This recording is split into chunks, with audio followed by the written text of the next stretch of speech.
We'll start in a minute or two. Okay. I'm glad those who are joining online, there are really no seats left here. Baruch Hashem. And I'm glad that you only have 25 sources.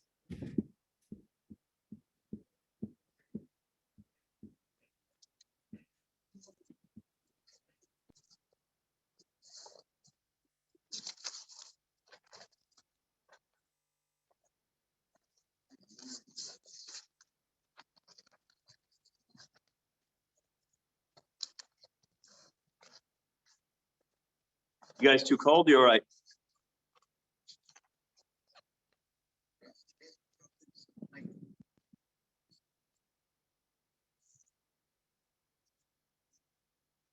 All right.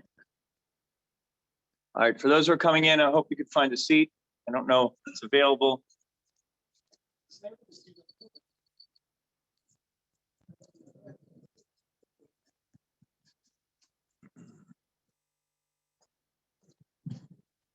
Also broadcast. I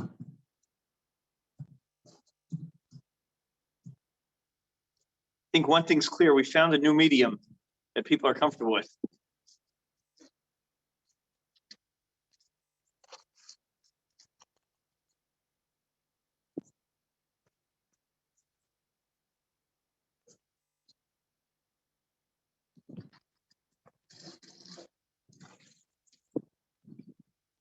All right, another 30 seconds, we'll begin. Brought gloves.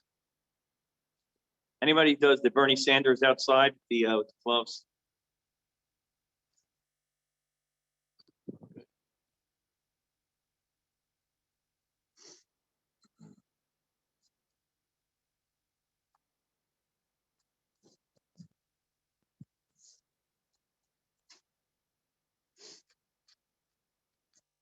Okay. So we now prepare for Pesach.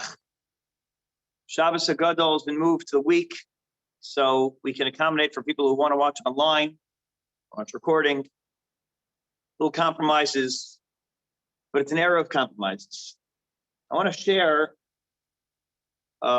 something that appeared in the volume of Tradition. Tradition, volume 24, in the summer of 1989. An article by Dr. Schneier Lyman entitled Rav Israel Lipschitz and the Portrait of Moses. Israel Lipschitz lived in the late 18th, 19th century. Rav of Danzig and the author of Tiferes Yisrael, one of the most important and influential commentaries on the Mishnah. And he's commenting on a problematic line in the Mishnah Kiddushin. Mishnah Kiddushin states, Tov sheberofim legehenim. The best of all doctors, I translate, will go to hell. This is the line in the Mishnah. The best doctors in the world will go to Gehenna. And to explain what this means, he argues that this is because of their refusal to consult with other doctors. They're so intelligent, they're so well-educated, they did a fellowship on top of a fellowship. The most prestigious opportunities were presented to these doctors, and so the best of the best go to Gehenna because they don't consult with others. Hence, their arrogance brings them to malpractice, chas v'shalom. And so it's good not to be in that class. Now, had the Tiferes Yisrael left well enough alone, had he just stopped here and said, okay, that's the commentary, that's what the Mishnah means to convey, it would have been fine. But instead, he decided to share a story, a legend of unknown origin, and he does not identify the source. He doesn't share where it comes from, but almost as if gratuitously, he decides this is a story he wants to share in the moment. The story is about Moshe Rabbeinu, about Moses. Moshe Rabbeinu had gained some fame, notoriety for his escapades in the desert and beforehand, the Yam Suf, the Yetzias Mitzrayim, the Exodus from Egypt. And as a result, people were talking about Moshe Rabbeinu. Who is this Moshe man? So there was an Arabian king who wanted to learn more about the great Moshe Rabbeinu.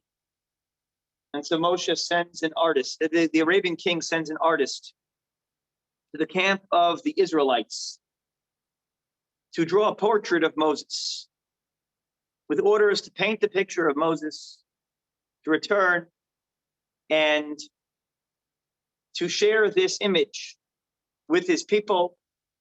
His chachamim, his physiognomists, will then take the picture, interpret the photo, and describe the traits of this mythical, larger-than-life being known as Moshe Rabbeinu, Moses.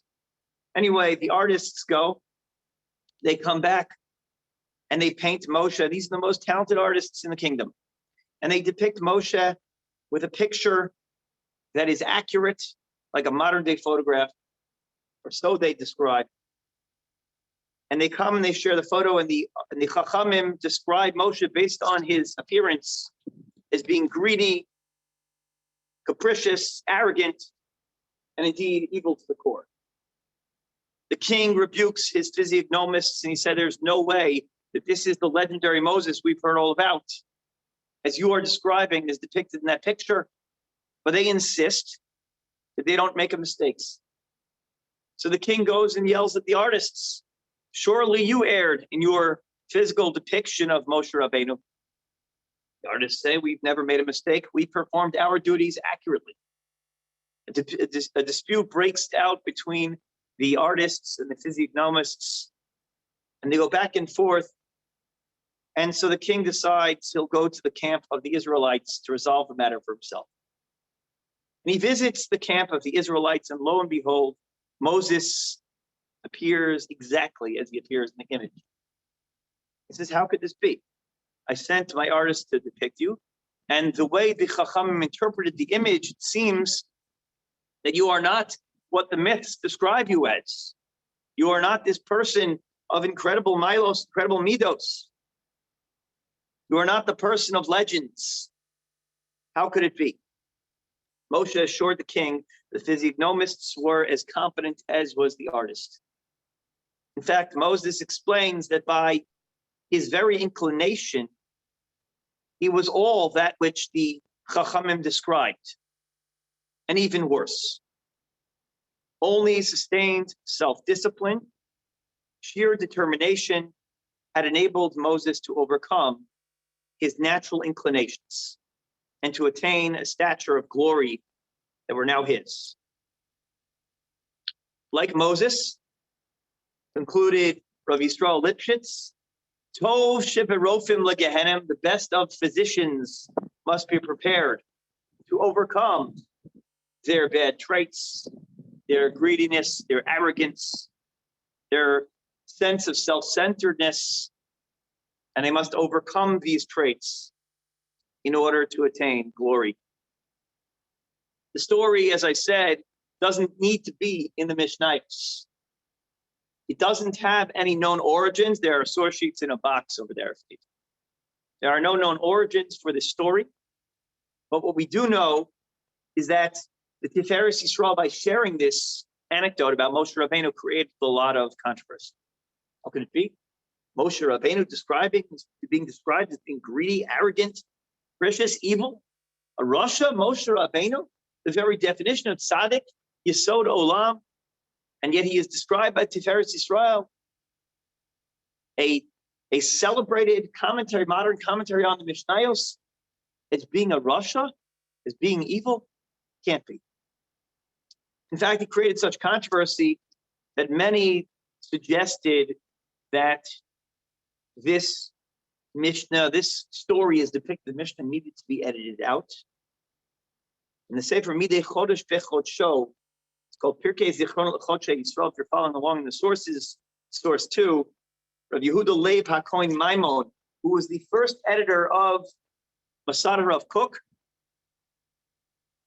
In there, Rav Yehuda Leib HaKohen Maimon suggests that this section is deplorable, that this section in Tiferes Yisrael describes Moshe Rabbeinu as having awful midos, awful traits, needs to be expunged, needs to be deleted, censored out of the Tiferes Yisrael.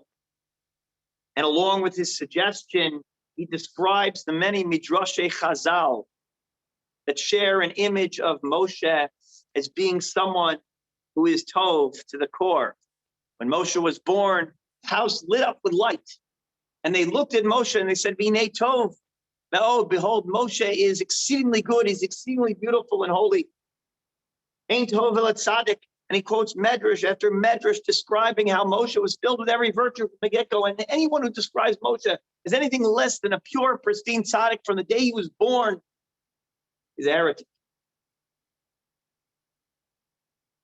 And according to this description in Yehud HaKohen Maimon, we must not be reading this version of the Tiferes Yisrael. Indeed, many yeshivas do not allow this Yachin Boaz, this version of Tiferes Yisrael in their libraries. This portion is edited out. In the end, Dr. Lyman leaves it up in the air as to whether the Tiferes Yisrael story has any validity to it, or whether it's a borrowed tale. For instance, Professor Saul Lieberman suggested that the original version of the story was of Greco-Roman literature initially published in 45 BCE in Cicero's Tusculan Disputations.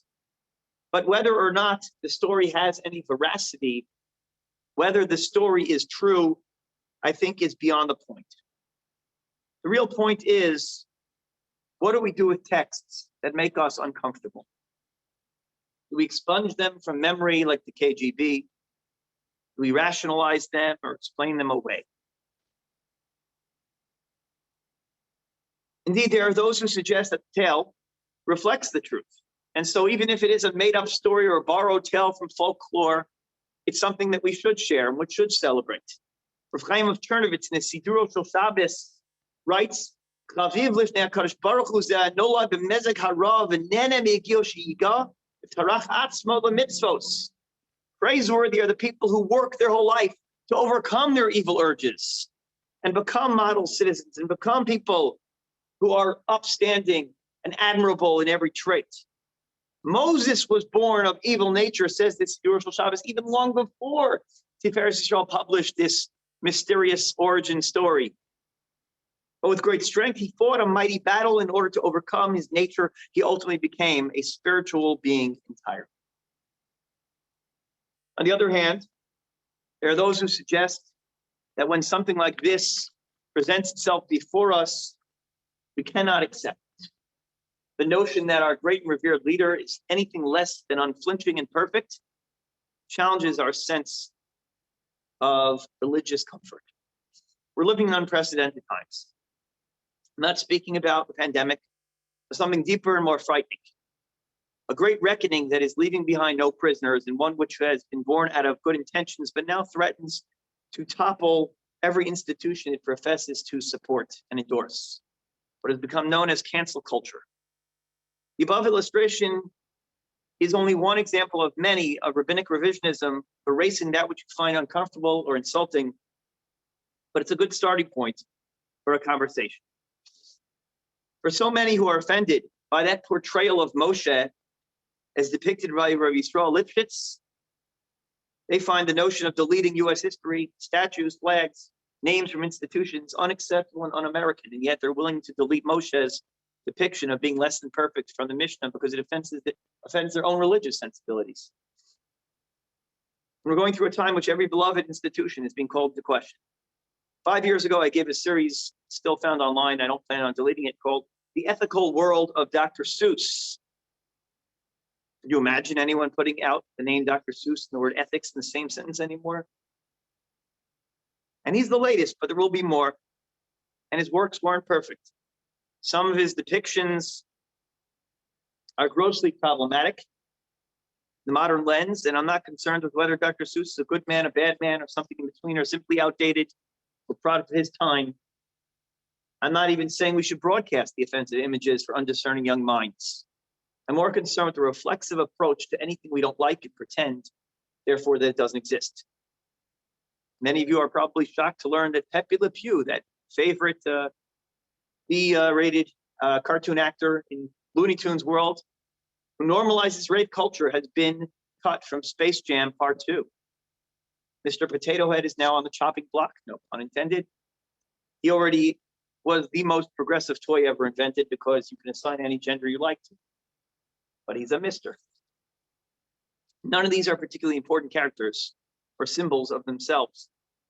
They're cartoons, they're children's books, they're toys, but nevertheless, when the mayor announced that she intended to reevaluate the city's monuments to ensure that none are offensive, the list of potentially problematic monuments included Benjamin Franklin, George Washington, and Abraham Lincoln.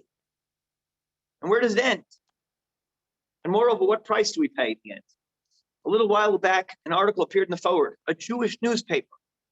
And the Forward, authored by Mira Fox, and it was not written from a religious perspective, envisioned canceling 9 beloved biblical characters.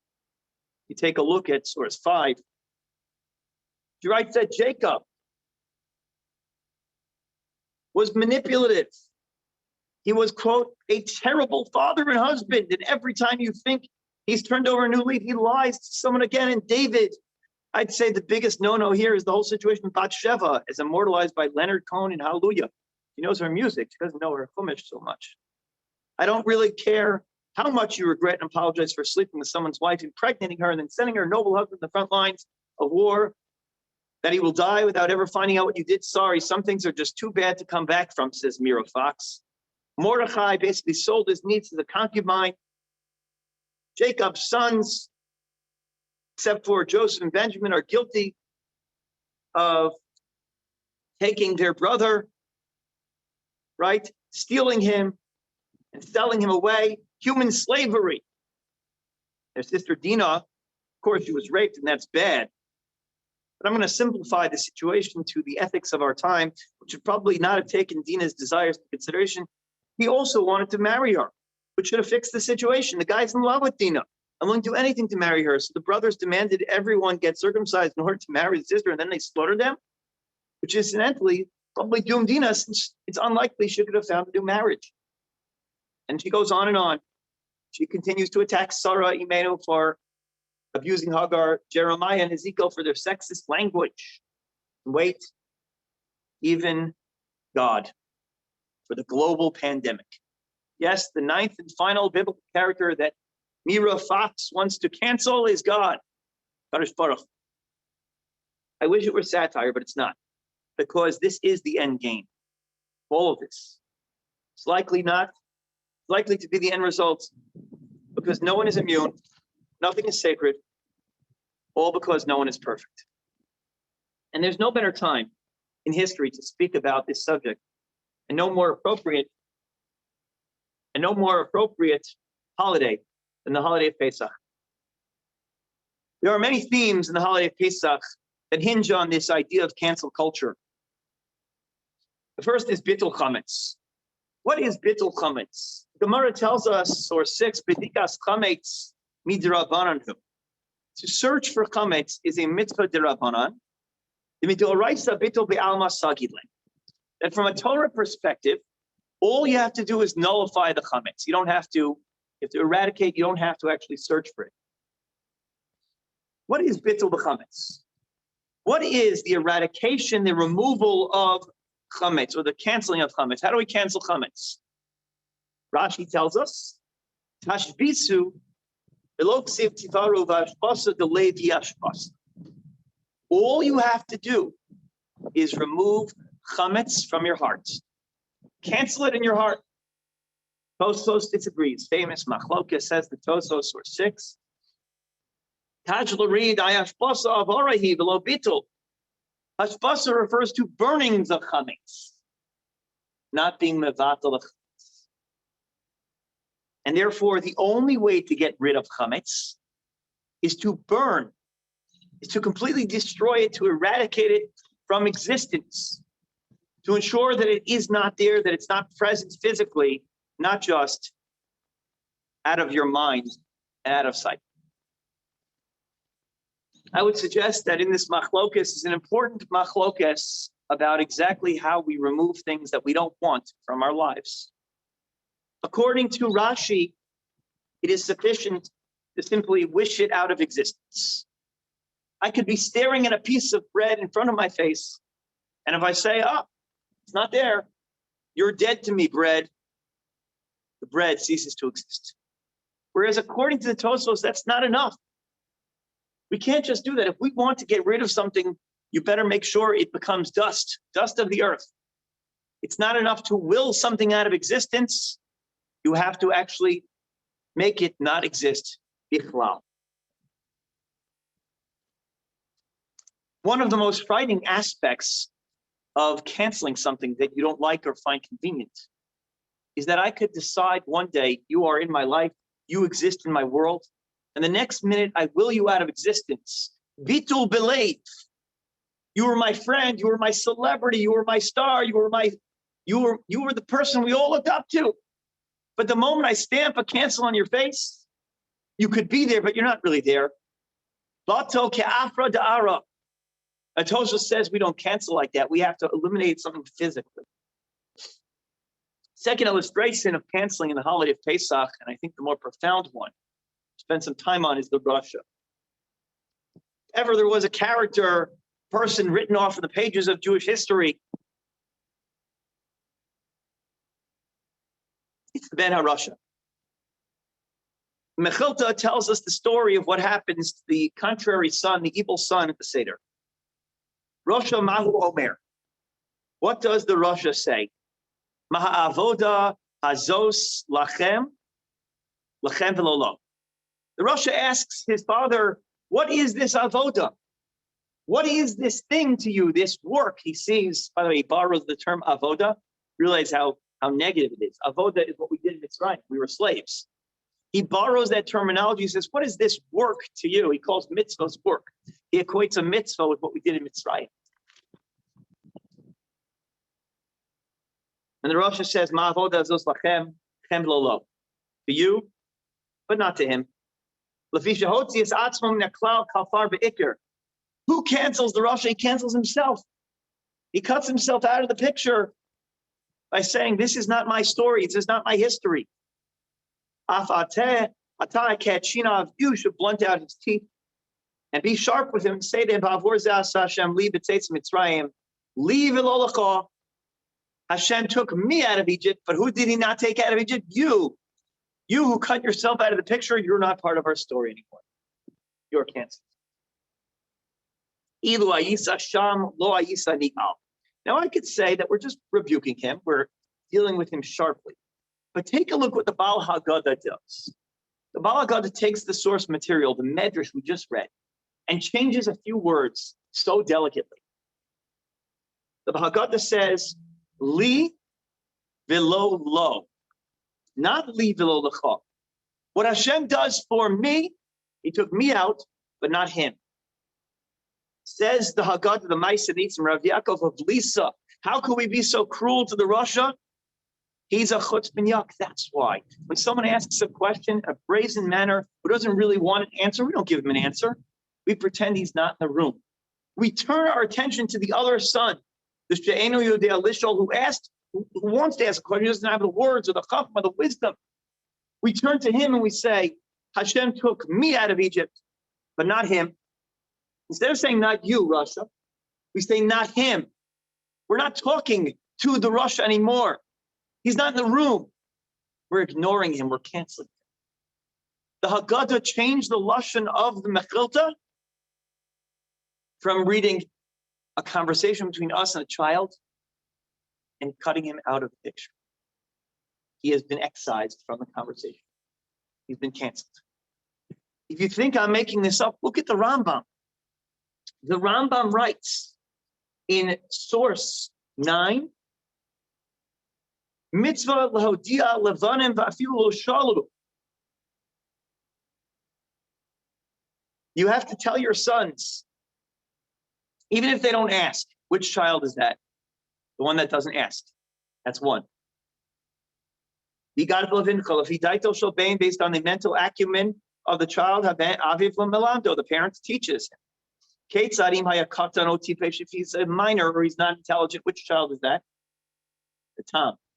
So far, we have the child who doesn't know how to ask a question, and we have the Tom who's not as intelligent. We were all slaves.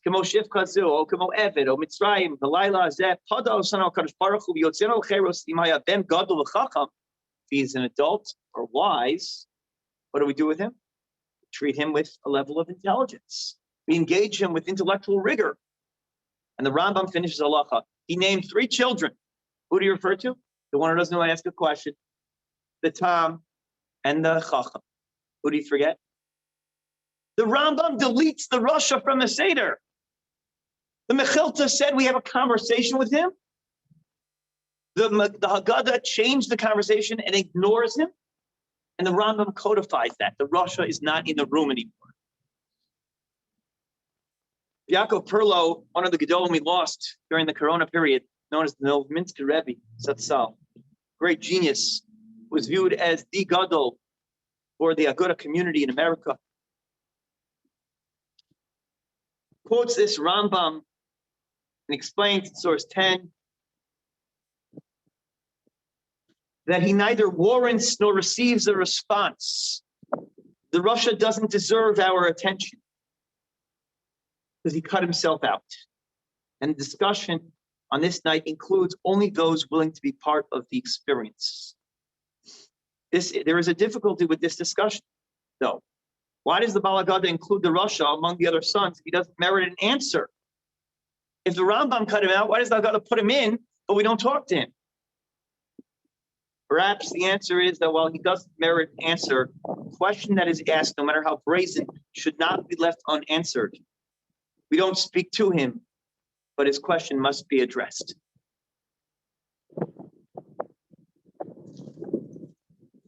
Another great loss recently, Rabbi Dr. Abraham Torsky, of blessed memory, writes in his Haggadah something even more profound. Because we can't just ignore it. The response to the depraved son appears to be very harsh. Is this the way parents should discipline an unruly child? Unfortunately, there are times when such extreme measures may be necessary. For example, in working with young people who have become involved with drugs and who turn a deaf ear to all reasoning, parents must be taught to institute tough love. If necessary, they must say, our home is drug-free. If you continue to use drugs, you must find yourself somewhere else to live. It is most difficult for parents to evict their own child, but the destructive and even lethal consequence of a drug use may require a radical approach. Parents should not be supportive of any lifestyle that is destructive. Not all defiance is destructive, and while certainly unpleasant, may not require application of such extreme measures. However, when a child engages in behavior that parents know to be self-destructive, parents may have no option but to implement this tough love. And that's tough love exactly what the very words mean. Tough because it's harsh on the child, love because it's applied out of concern for the child's welfare. God tells us that with a son who lives a degenerate lifestyle, rejecting all spirituality, there is a need for tough love. I've heard many people tell me, I've learned to trust my children's decisions. They're your children. You make the decisions for them. If you don't think it's good for them, then tell them no. The rabbi of Ravshitz asked, why is it that every year new editions of the Haggadah appear? He answered, because last year's wicked person has become this year's wise person. How prophetic the rabbi's words are. The lists of bestsellers invariably contain books by criminals whose trials and convictions made national news.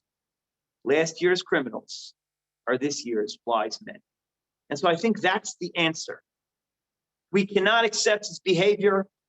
We cannot accept his kind of questioning at the Seder, but he is there, and we believe in the possibility of his reforming. We cancel him, and then we say to him a minute later, you are no longer the Rasha of last year. You are the Chacham of this year. The possibility of redemption, the possibility to resuscitate a spiritual death. The third example of canceling within the holiday of Pesach is the passage that the Gemara refers to when it says in the Mishnah, Maskil b'genos u'musayim b'shevach. How do we tell over the story of Egypt? We begin with servitude. We begin with disgrace. And we end the evening with glory and with praise. The Gemara wants to know, what is disgrace? How do you describe the sad events that happened to us? The Gemara says, Rav Amar Mitchila Odei Avados Gilulim Hayu Avasinu Ushmuel Amar Avadim Hayu. Rav says, we say in the beginning, our forefathers were idolaters. Terach, the father of Abraham, owned an idol shop. We know the Medrash well. That's what we begin the story with. What does Shmuel say?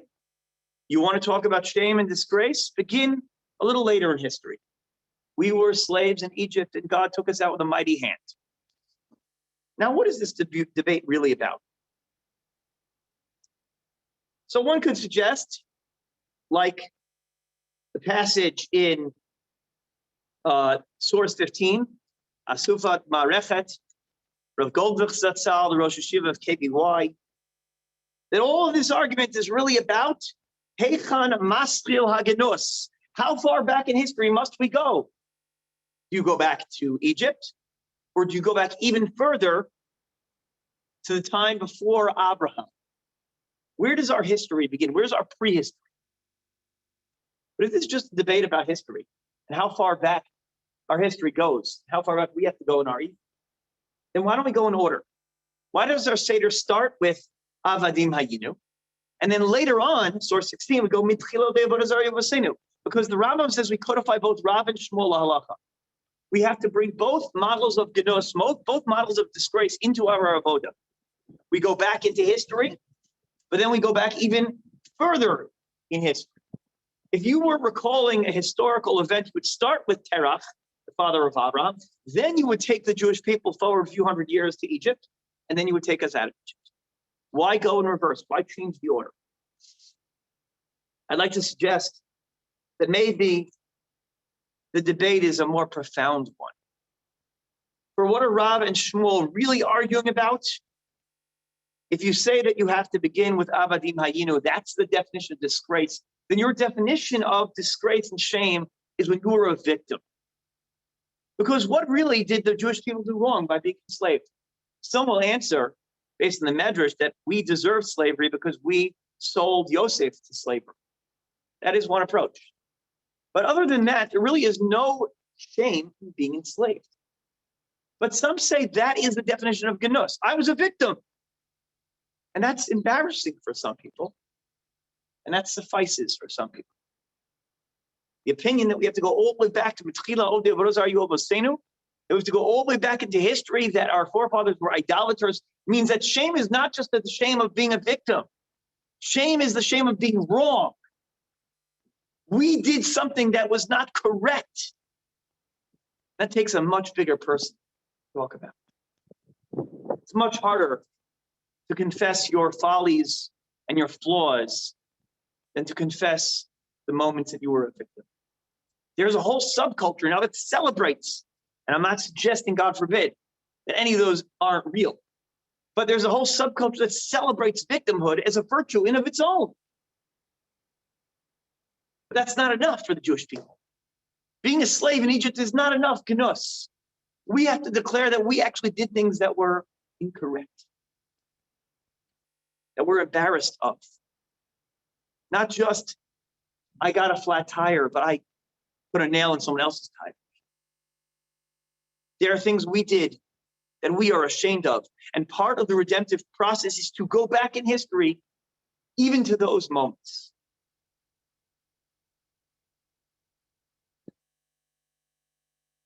Lubavitcher Rebbe Zatzal, Rav Menachem Mendel Schneerson, source 17, tells us that we learn from here a source of strength for future generations.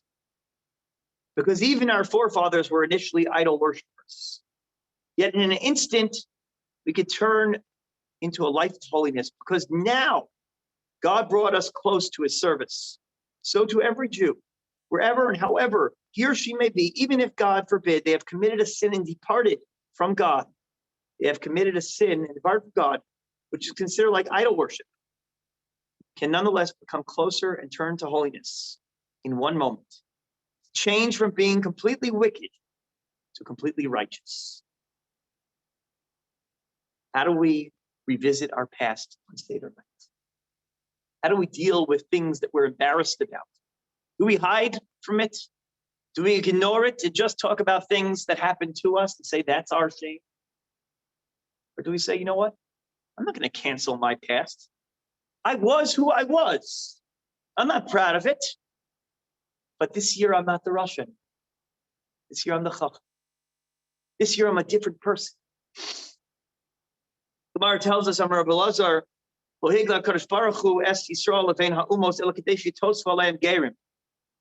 why were we exiled? So we could have more converts. I've planted them in the land. Every exile we go to is so we can collect new members for our ranks. Is this all we're saying? That we go to every exile so we can build our bench? We need more people? Is that why we went through all of this? Is that the explanation for the Holocaust, the Crusades? Really? So once again, Rav Goldvich Zatzal comes to the rescue and says it's more than just adding numbers. We are incomplete without the people who come to join us. They have profound talents and values and ideas and virtues to add to us. Maimar Muflad's there, a wondrous statement in the Gemara. Kichol Am V'Lashon, second paragraph, page 7. Bo Yichud Ruchni. Every nation has a unique spiritual contribution to God's world. Tchunat chiyuvit, brut kiyum v'toelet, miachedet misaymenet oto ke'umal atzma. We would not be complete without those values. So could you imagine all of the things we pick up here? I always think about how a wedding appears in Israel versus a wedding in America. Wedding in America, they're quiet. The chassan and kala walk up.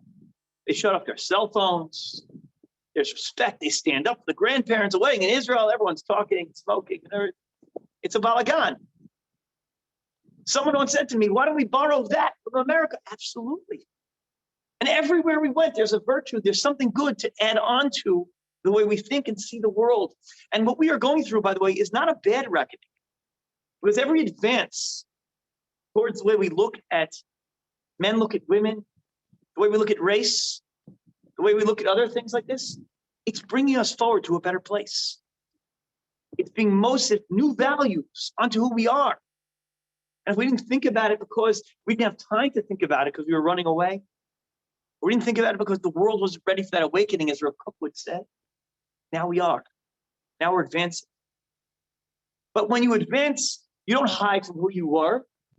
You don't say, the Russia never existed. Last year, that's who I was, but now I'm a better person. Last year, we were idolaters. This year, we're not. The last example of cancel culture in Haggadah is Pesach Sheni. Pesach Sheni means when a Jew was far away, derech hakoka, was tameh, was impure. All those times we couldn't offer the first carbon Pesach, you had to offer the second carbon Pesach.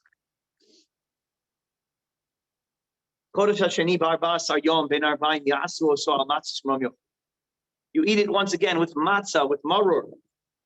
And also all the rules apply. Don't break any bones.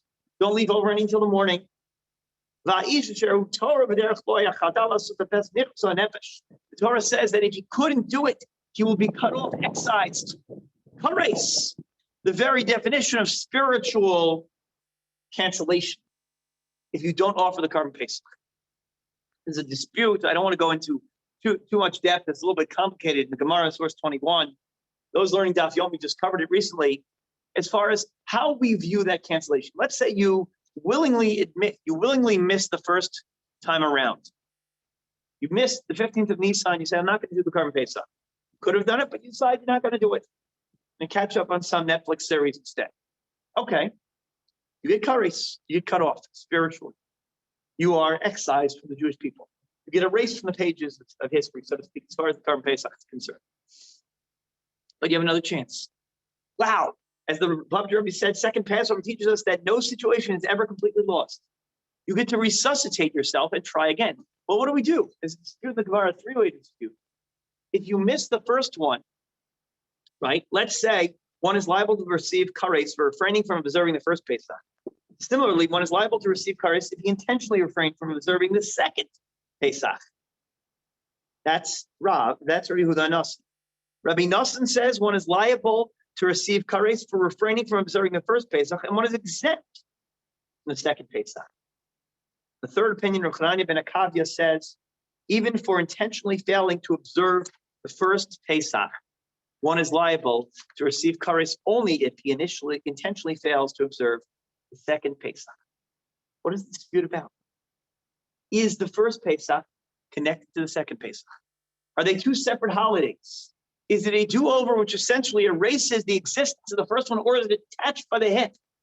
Is Pesach Sheni connected integrally to Pesach Rishon? In other words, does the Torah encrypt in the DNA of a mitzvah the notion of a do-over and a second chance, of the ability to improve, to advance yourself morally, spiritually? If you view them as connected, then what it means is that integral to the holiday of Pesach is, yes, we don't all get it the first time around. Not everyone is perfect.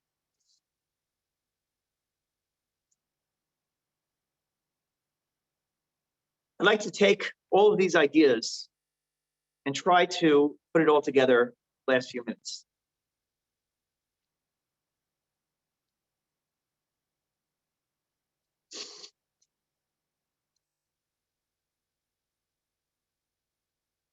When we think of Tameh or Derech HaChoka, we think someone is impure or far away.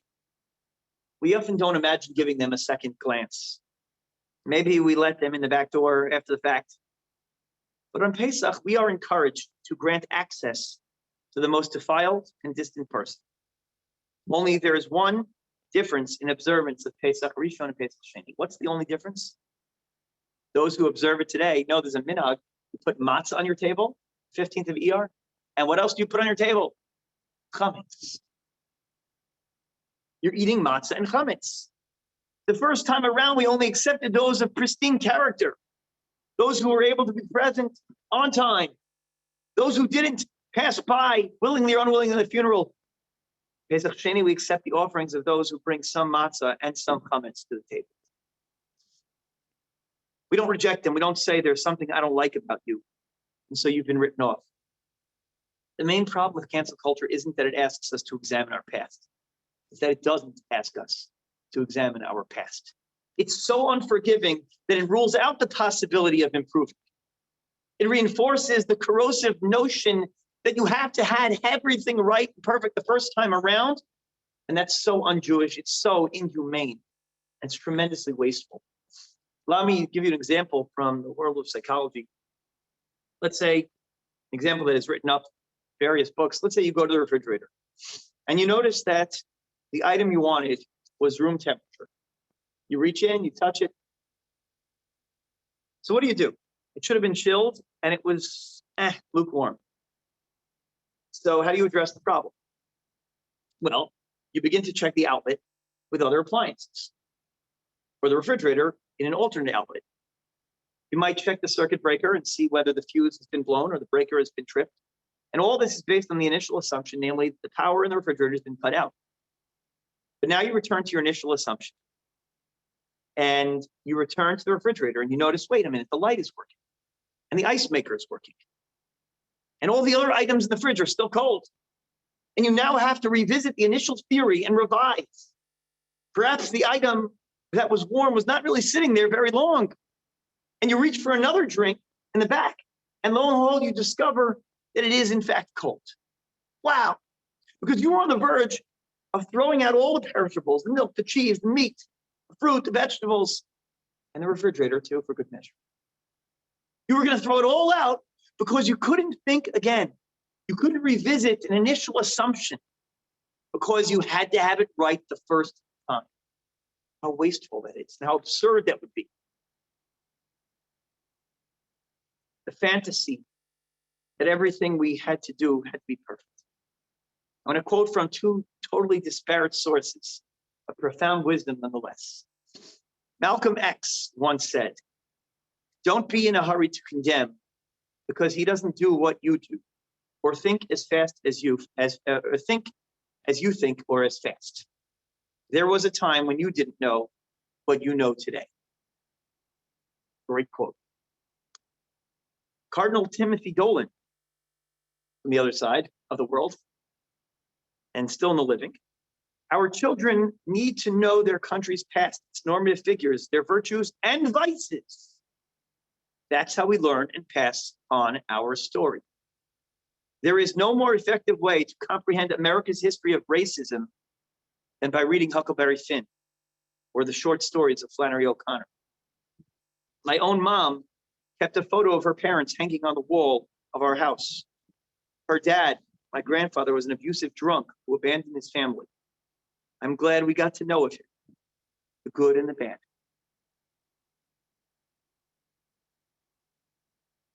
Rabbi Tursky, in the hesped that his son delivered for him, said that in Pittsburgh, people used to come on the street and wave hello to him, say, Dr. T, 8 years sober, 10 years. Thank you for giving me another shot. Just finished reading Adam Grant's new book, Think Again.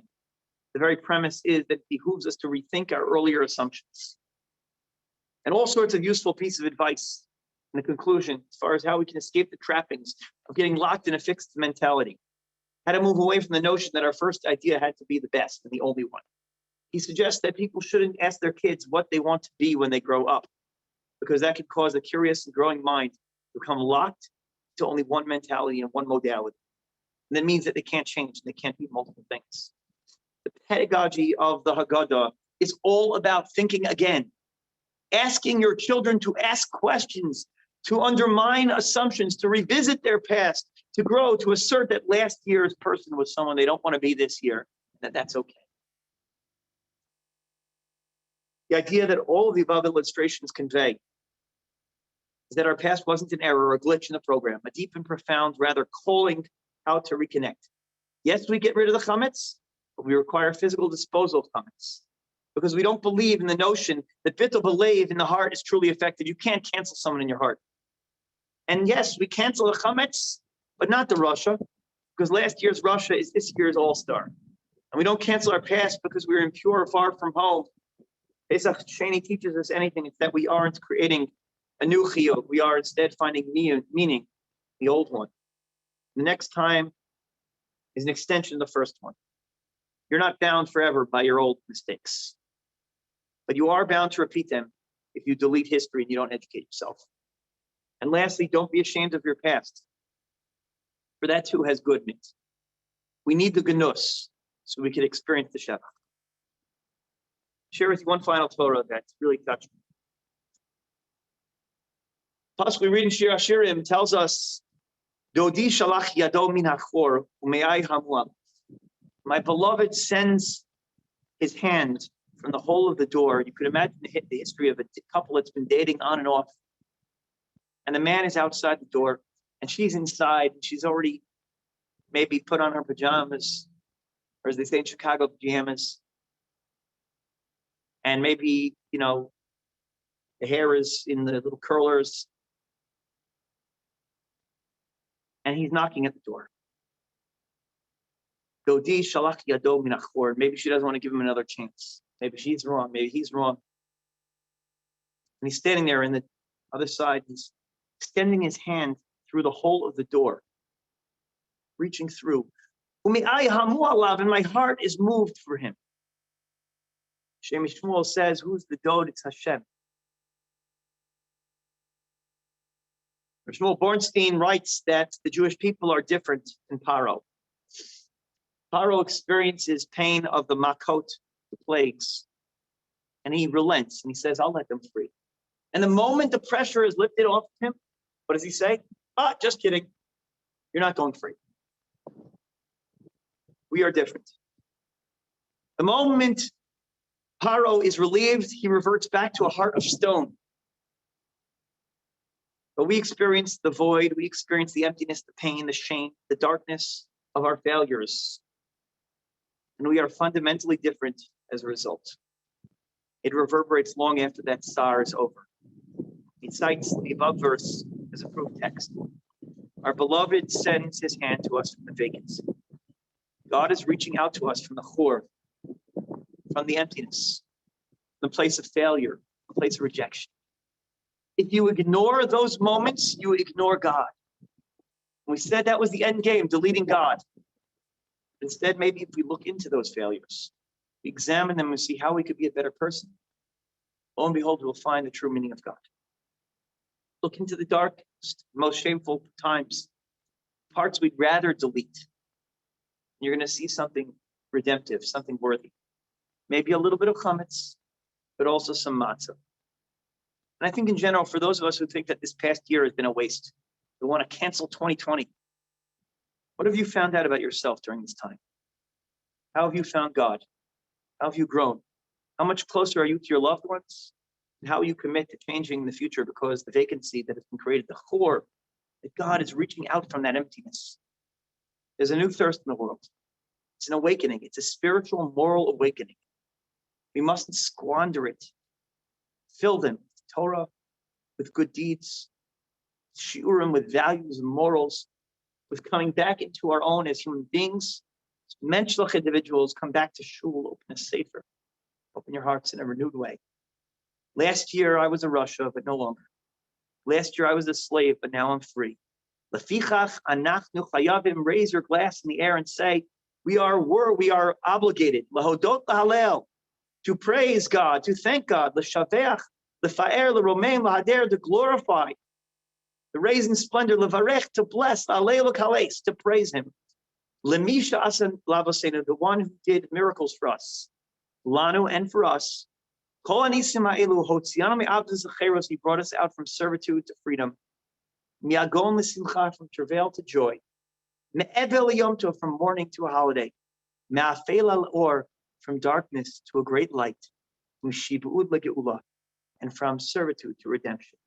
The nomar lefanav hallelujah. And we will say before Him, says the Gemara Pesach, praise is God. Do not reject, repair, improve, and celebrate who you are in totality, and become a better person tomorrow. Thank you very much. A chag kasher sameach to everyone. Yesh koach.